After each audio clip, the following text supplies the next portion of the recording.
El año pasado, experimenté uno de los sucesos más aterradores de mi vida. Aún no puedo evitar tener algún espasmo cuando recuerdo lo acontecido, pero supongo que tendré que recuperarme de ello, pues la vida sigue.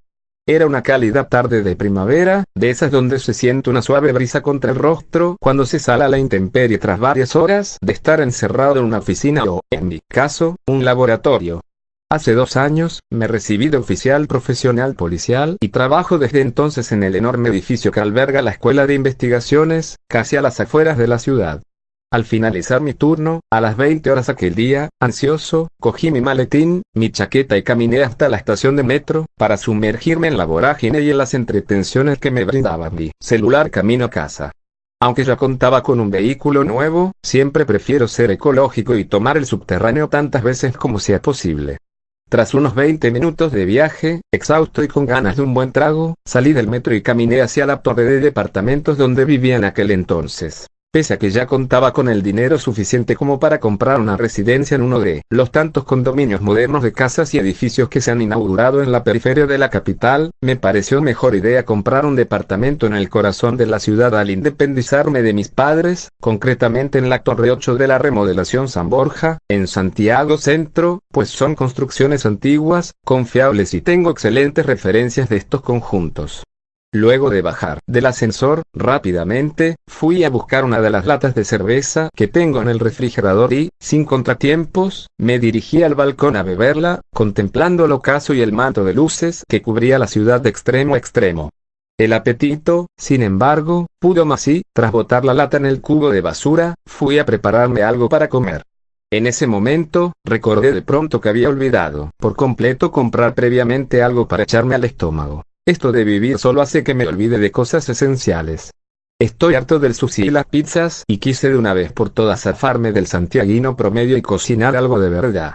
Entonces, fui por mi chaqueta y bajé por la escalera del dúplex para tomar el ascensor, pero algo no andaba bien. Las luces parpadeaban insistentemente en el largo y solitario pasillo del piso 20, la antepenúltima planta. En los 2 meses que llevaba viviendo en esa torre, nunca pasó algo similar. Justo antes que el ascensor se detuviese, al entrar al habitáculo, pude escuchar a un hombre corriendo de un lado a otro en el final del pasillo. Fue ahí cuando sentí un escalofrío y una extraña sensación de mal presagio. Luego de acudir al supermercado, que estaba en Avenida Portugal, regresé a mi torre cargado de paquetes, con lo cual me costó un tanto presionar el botón del ascensor para volver a mi piso. No contaba con lo que iba a ocurrir después. El ascensor se detuvo de golpe en el piso 14. En el instante en que esto pasaba, preferí pensar en que ello se debía a la antigüedad del edificio, pues las 22 torres circundantes datan de finales de los años 60, así que mantuve la calma y presioné el botón que tiene una campanita, para recurrir a la ayuda del personal técnico del edificio del conserje, quien brillaba por su ausencia al salir y regresar del supermercado. Mientras esperaba, lo peor sucedió. Me quedé a oscuras, solo y en un pequeño recinto. Mi profesión me indica que siempre es preferible mantener la calma ante circunstancias como estas, aunque ya el aire comenzaba a faltar y sentía un minúsculo cúmulo apoderándose de mi estómago, un cúmulo de pánico y desesperación. Afortunadamente, las puertas se abrieron y salí despavorido del ascensor, decidido a tomar la caja de escaleras para llegar al piso 20. Fueron varios minutos, el conserje casi nunca está en el mesón de la recepción. Es todo un caso, del tiempo que llevaba allí, tan solo lo he visto unas 4 veces. Sin embargo, al abrir la puerta de las escalas, encontré algo que me puso los pelos de punta. Pisadas ensangrentadas, a juzgar por el tamaño y la forma de estas, eran de un hombre. Con grandes deseos de aplicar mis conocimientos al diario vivir, subí rápidamente hasta el 20 y tras depositar los paquetes en el recibidor y coger mi arma de servicio y unos guantes de procedimiento, descendí hasta tan tenebroso cuadro. Me di cuenta que las pisadas continuaban hasta los pisos inferiores. Mientras más pisos bajaba, el escenario se tornaba cada vez peor, pues pude apreciar marcas de manos ensangrentadas en las murallas de la caja de escaleras y un rastro lineal de sangre que se dirigía hacia abajo. Todos estos indicios me hicieron dilucidar que alguien estaba cargando un cadáver sangrante. Ya cercano a los pisos subterráneos, los rastros de sangre pasaban a ser charcos. Sigilosamente, al llegar a la planta más baja del edificio, en el tercer subterráneo, abro la gran puerta de fierro del gran recinto que alberga los viejos estanques de agua potable de la empresa Cosmo. Fue ahí cuando el ambiente se tornó completamente lúgubre, tétrico y denso. Verdaderamente, sentía que estaba rodeado por maldad pura. Las marcas de sangre seguían un rastro aleatorio por toda aquella planta, inclusive los estanques de agua tenían las mismas marcas de manos que las paredes de los pisos superiores. Pese a que sabía que el peligro era inminente, decidí seguir adelante para ver quién era el que pululaba por estos recónditos parajes. Al llegar al fondo de ese enorme salón, vi un enorme umbral con una puerta de doble hoja de fierro oxidado, con antiguos picaportes. Con mi arma empuñada, tragué saliva y entré en aquel lugar. Era una habitación por lo menos 2 veces más grande que la anterior, que en otros tiempos presumiblemente se utilizaba como bodega. Estaba oscuro, pero mi formación me indicó que alguien había estado allí escasos segundos antes, como si recién hubiesen apagado la luz, pues había un dejo de perfume y los filamentos de tungsteno de las viejas ampolletas del cielo raso aún estaban en un tono anaranjado. A tientas en la oscuridad, encontré el interruptor y lo presioné. Con voz autoritaria, ordené que quien fuese que estuviera oculto, saliera inmediatamente, pero mis palabras resonaron en la soledad de aquel subterráneo y fueron absorbidas por los gruesos cimientos. Entonces, aun con mi arma en mano, me fijé en la gran cantidad de cosas que se encontraban en el lugar. Afirmados en los muros, habían improvisados estantes, con material médico, escalpelos, cuchillas, algunos reactivos químicos, pinzas de todos los tamaños y, para colmo de todo, un gran mesón metálico ocupaba casi todo el centro de la habitación, en cuya superficie, blanco-amarillenta y descascarada, había una gran mancha de sangre fresca. Bajo esta, se podían ver otros rastros de sangre antigua. Alguien había hecho un escabroso trabajo sobre esa mesa.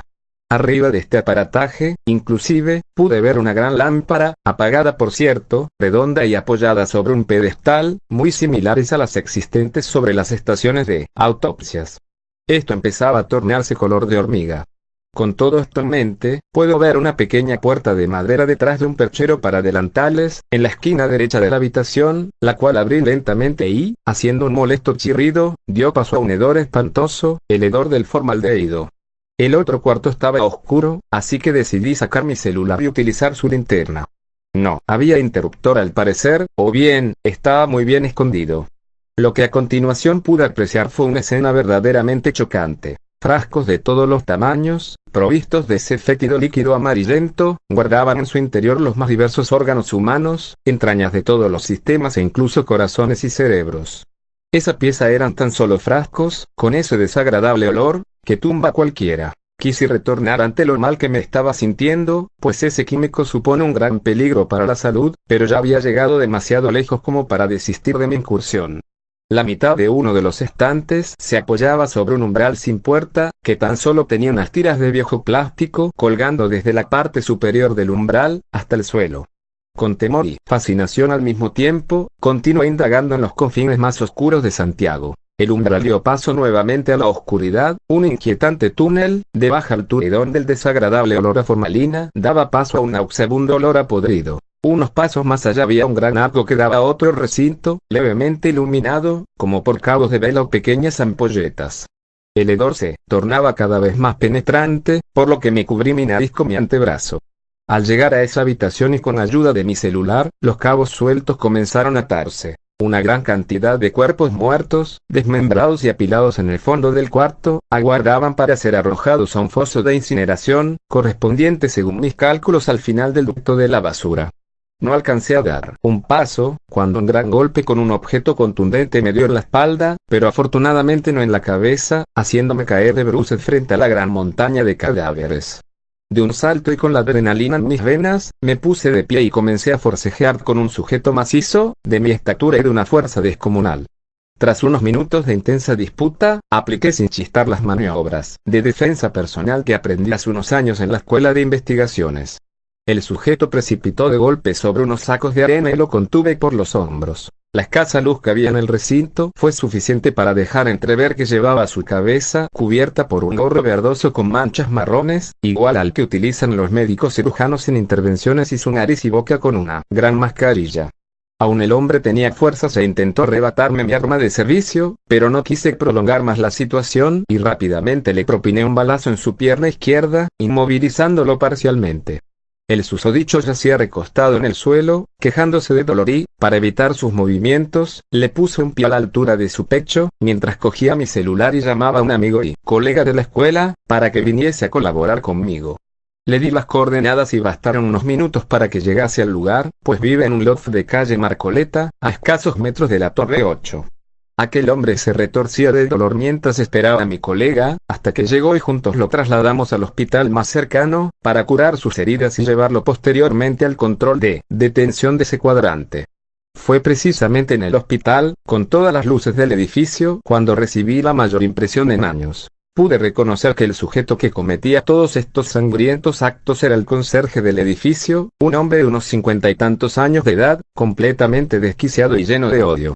Los días pasaron y se le dictó prisión preventiva mientras se esclarecían todos los hechos. Como yo viví este caso muy de cerca, quise llegar al fondo de esto. Todos los antecedentes de los ciudadanos del país se encuentran en archivos electrónicos y en línea, disponibles para fines investigativos, información a la cual nosotros como oficiales policiales, detectives y afines, tenemos acceso libre. Descubrí que este hombre, hace cerca de 30 años, era un destacado estudiante de medicina en una prestigiosa universidad del país. No obstante, ante su obsesión con la experimentación con los occisos de la morgue, este fue descubierto por sus compañeros y posteriormente estos hechos fueron informados a las autoridades de la universidad. Inmediatamente, se tramitó su expulsión, la subsecuente cancelación de su matrícula y la prohibición de ejercer cualquier procedimiento relacionado. Su excesiva obstinación lo motivó a cometer terroríficos actos en la ilegalidad. Enloqueció. Según pude indagar, el sujeto de iniciales de FWG comenzó a trabajar como conserje precisamente en la Torre 8 de la remodelación San Borja en marzo de 1986. Acostumbraba a cercenar a solitarios transeúntes que se movilizaban por los barrios del extrarradio de Santiago y también cercanos a las bocas del metro, para luego subirlos a una camioneta y trasladarlos a tal aterrador subterráneo. Las denuncias en los medios no se hicieron esperar, pero gran parte de ellas eran censuradas por los periódicos y la televisión de la época, pues podían hacer alusión a detenciones y ejecuciones propias de la Policía Secreta de Estado, muy comunes durante los años de dictadura. Nadie se daría cuenta, pues su carácter amable y condescendiente nunca lo delataron de sus tramas ocultas y además, estacionaba su camioneta en el tercer subterráneo de la torre con conexión casi directa al salón de estanques. Según los últimos acápites del informe que narraba sus movimientos, el sujeto no volvió a cobrar víctimas a las afueras de Santiago, dado que desde los años 90, las empresas inmobiliarias y constructoras comenzaron a erigir enormes y modernos polígonos de viviendas, urbanizaciones y condominios provistas de casas y departamentos en los alrededores de la ruta de circunvalación, que hasta los 80 eran predios campestres y zonas de límite urbano, especiales para cometer estos crímenes. Fue allí cuando tomó la decisión de comenzar a asesinar gente durante las noches en los alrededores de las torres, entre los frondosos árboles del Parque San Borja e incluso dentro de la misma torre, para trasladarlos a aquel oscuro recinto y practicar toda clase de experimentación con ellos, en el mesón que se encontraba a escasos metros del salón de los estanques de agua. Finalmente, el asesino fue condenado a 60 años de presidio, dado su prontuario. Actualmente, me he permitido comprarme una hermosa casa a las afueras de la ciudad, pues luego de aquello, no quiero volver a pisar una torre de departamentos en mi vida, más aún si es antigua.